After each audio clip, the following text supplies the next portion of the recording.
Hello, আসসালামু আলাইকুম বন্ধুরা, কেমন আছো তোমরা সবাই? আশা করতেছি আল্লাহর রহমতে ভালোই আছো। আমিও ভালো আছি আল্লাহর অশেষ রহমতে। কিন্তু ভাই আমার মনটা ভালো না অনেক কারণ আছে, আর এই কারণটা আমি একটু পরে তোমরা কইতাছি। আর আজকে আমি যাইতাছি কসবাদিয়া গোপীনাথপুর, যেটাকে বলে ইমামবাড়ি।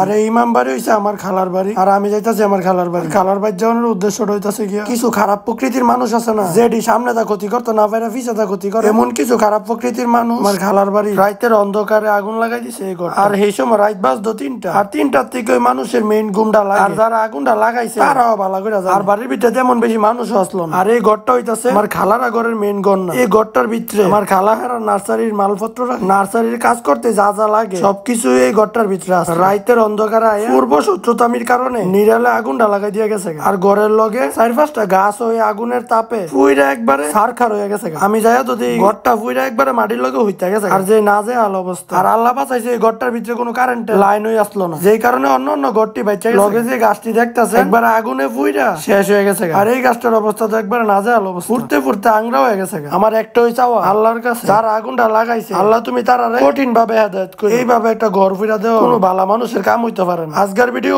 ধরো দেখা হইতাছে তোমরা লগে পরের ভিডিওতে। আল্লাহ হাফেজ।